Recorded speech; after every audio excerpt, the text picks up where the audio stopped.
Je connais l'Afrique depuis 55 ans, 60 ans même, et j'y suis quand même assez attaché. Ce qu'on a essayé d'entreprendre depuis maintenant quelques années, c'est véritablement d'engager une communauté franco-africaine. Bienvenue, merci de nous rejoindre pour cette première édition de ce colloque dédié à l'Afrique organisé par le Fonds de dotation Pierre Castel. Merci d'être présent ici au Crédit Agricole. C'est un honneur pour moi de vous accueillir, d'accueillir ce colloque. Le 21e siècle est le siècle de l'Asie. Le 22e siècle sera le siècle de l'Afrique. Il y a une chose certaine dans le modèle économique qui arrive, c'est que l'agriculture va être centrale. L'agro-industrie, c'est le premier levier de développement sur le continent africain. L'intervention du Fonds de dotation Pierre Castel me marque parce que nous recevons sur le terrain les acteurs du Fonds de dotation. Au-delà de la dotation financière que nous avons reçue, ils sont au contact de la réalité. On doit penser global et agir local. Et notre problématique à agir local passe par les gens qui connaissent ces métiers-là, qui ont des ambitions, qui ont des envies entrepreneuriales. On a vraiment besoin de personnes qui viennent avec nous et qui disent « on agit avec l'Afrique ». Ça a tout son sens.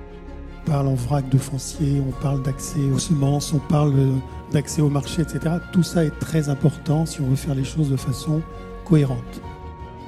Être un exploitant agricole en Afrique aujourd'hui, c'est être dans la modernité. L'agriculture africaine, elle pourrait justement faire l'économie de tout ce par quoi nous sommes passés, nous, dans les années 60-70, pour aller tout de suite de la houe à la machine au robot. Vous payez avec vos téléphones, nous on n'y est pas encore.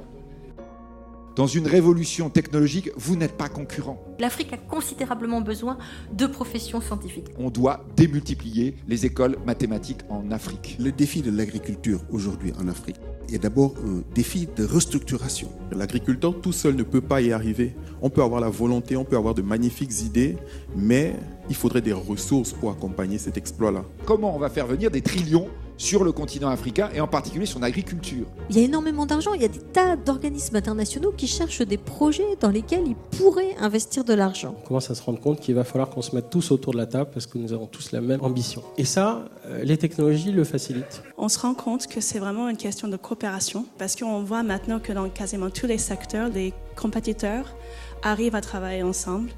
L'ambition, il n'y a aucun doute. Dans ce continent, on doit l'avoir. On ne voit pas les images des jeunes qui font énormément d'efforts sur le continent africain, qui font de magnifiques choses, mais qui ne sont pas mises au devant de la scène.